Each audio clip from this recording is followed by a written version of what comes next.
Hello everyone, welcome back to my channel. This is Shipanshu. आपका स्वागत है आपके फाइनेंस टेक्निकल चैनल में। इस वीडियो में मैं आपके साथ जो डिस्कस करने जा रहा हूँ, मैं ऐसे 3 स्टॉक्स आपके साथ डिस्कस करने जा रहा हूँ जिस जो आपके स्विंग ट्रेडिंग के लिए आपके लिए परफेक्ट सूट रहेंगे और आपको इसमें प्रॉफिट हो सकता है अगर आप इस स्टॉक को बाय करते हैं ऑन मंडे को। और 3-4 दिन अगर तक आप उसे होल्ड करोगे तो आपकी एक्यूरेसी भी इसमें बहुत अच्छी आएगी और इसमें आपको प्रॉफिट भी बन सकता है।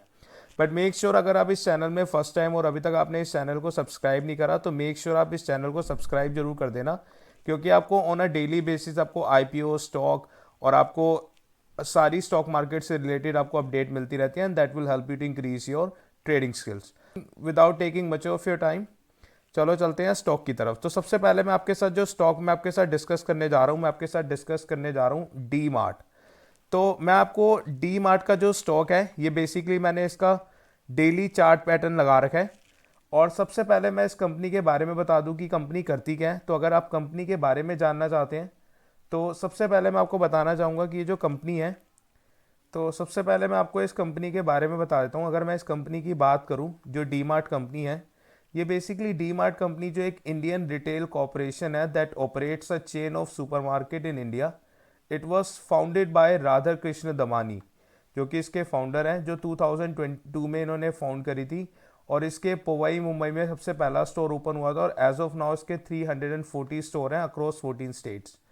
अब इसमें बात करते हैं कि ये जो कंपनी है इसमें बेसिकली आपको ट्रेडिंग अपॉर्चुनिटी कहाँ है। तो सबसे पहले अगर हम इसके टेक्निकल की तरफ चलें तो मैं आपको फ्यू पॉइंट्स आपके साथ डिस्कस करना चाहूँगा, जिससे कि आपको ना, क्योंकि क्या होता है कभी भी आप कोई स्टॉक बाय करते हो तो सबसे पहले आपको ये पता होना चाहिए कि आप स्टॉक बाय क्यों कर रहे हो।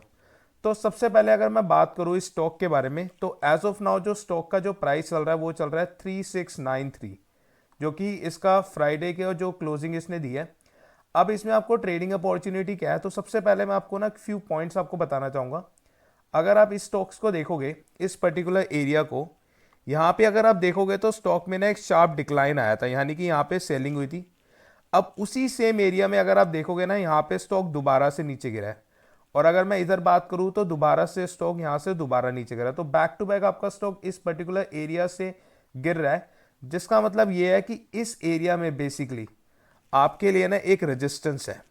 तो मैं सबसे पहले एक रेजिस्टेंस लेवल मार्क कर लेता हूँ कि जिससे आपको समझने में बहुत आसानी रहेगी। अच्छा, ये आपका एक रेजिस्टेंस एरिया रहेगा जो कि दिस पर्टिकुलर एरिया है।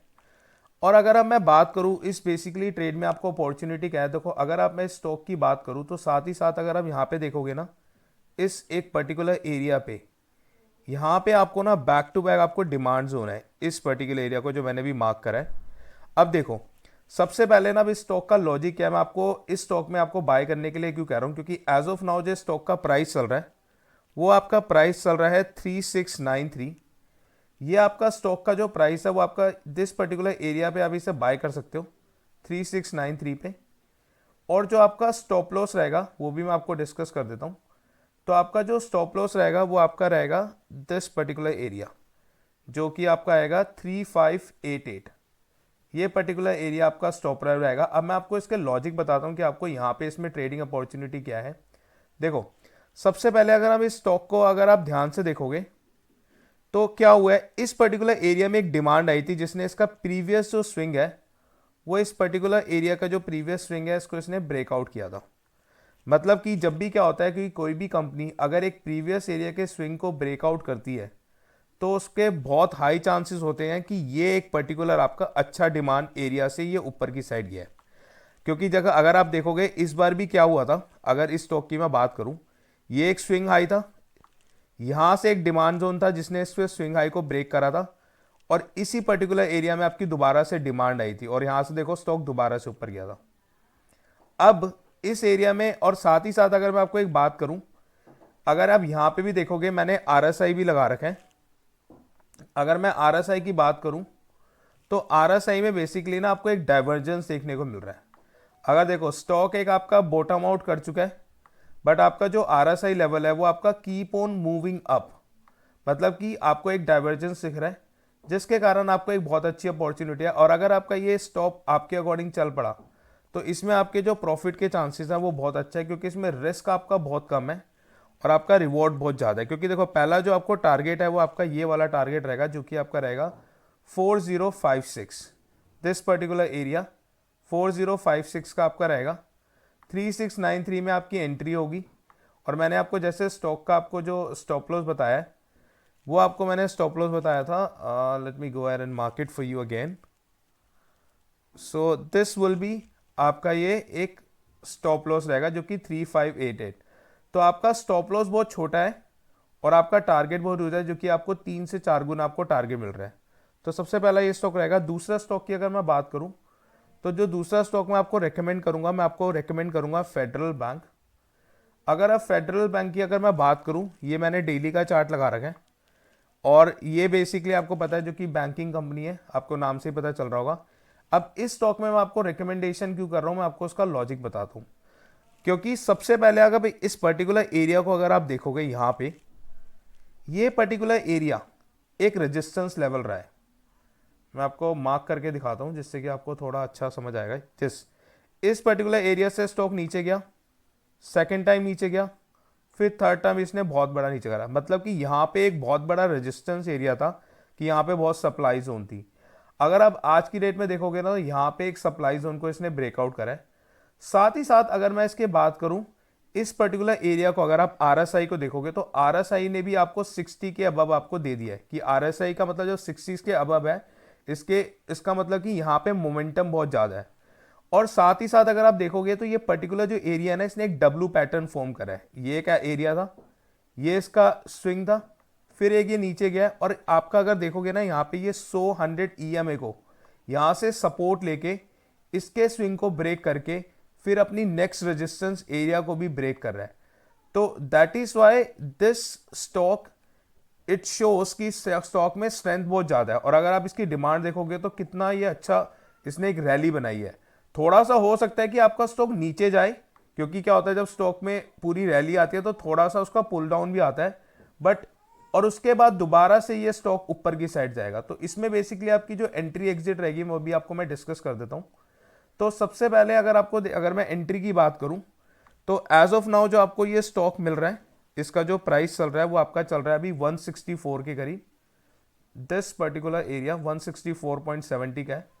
और आपका जो स्टॉप लॉस होने वाला है, आपका जो स्टॉप लॉस रहेगा वो आपका रहेगा बेसिकली 154। मतलब कि आपका जो ऑलमोस्ट 10 रुपए का आपका स्टॉप लॉस रहेगा।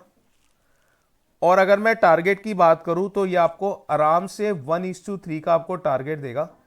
यानी कि अगर मैं 164, 174, 184, 194 के करीब इस स्टॉक में मोमेंटम की बहुत अच्छे चांसेस हैं और जो कि ज़्यादा दूर नहीं है। मतलब कि अगर आप 10-15 दिन अगर ये आपके अकॉर्डिंग चल पड़ा स्टॉक तो आपको आराम से ये 4-5 दिन में ही आपको और मैक्सिमम एक हफ्ते में आपको टारगेट ये दे सकता है।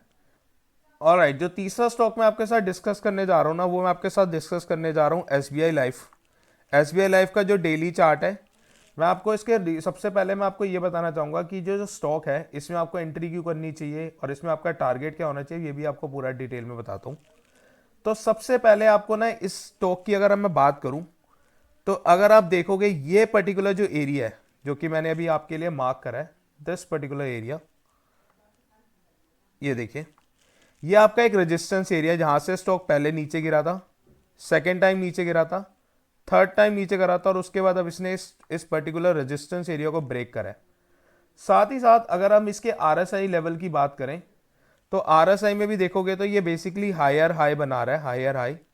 और साथ ही साथ अगर आप देखोगे ना जो 100 ईएमए मैंने लगा रखा है उसमें भी ये यहां से सपोर्ट लेके ये एक बेसिकली हायर हाई बनाते हुए स्टॉक को लेके जा रहा है। तो क्योंकि क्या होता है जब स्टॉक हायर हाई बना के अपने स्विंग को ब्रेक करता है ना, पहले प्रीवियस स्विंग को, तो उसमें बहुत ज्यादा पोटेंशियल होता है। तो यहाँ पे ये स्टॉक आपको ज्यादा टारगेट तो नहीं देगा क्योंकि ये डेली का चार्ट कर रहा है, तो आपको आराम से 1:2, 1:3 का आपको टारगेट दे सकता है। और अगर मैं इसके टारगेट स्टॉप लॉस वगैरह की बात करूं तो बेसिकली आपका जो स्टॉप लॉस रहने वाला है वो आपका ये एरिया रहेगा जो कि 1448 है। और आपका जो एंट्री पॉइंट है वो है आपका बेसिकली दिस पर्टिकुलर एरिया आपका एंट्री पॉइंट है जो कि आपका 1508। मतलब कि आपका ऑलमोस्ट मैं बात करूं तो आपका 60 रुपए का स्टॉप लॉस रहेगा। और अगर मैं इसके टारगेट की बात करूं तो आपको इसमें 1:3 का आपको टारगेट इसमें अचीव होता हुआ दिख रहा है। तो अगर मैं बात करूं तो ये ऑलमोस्ट आपको 16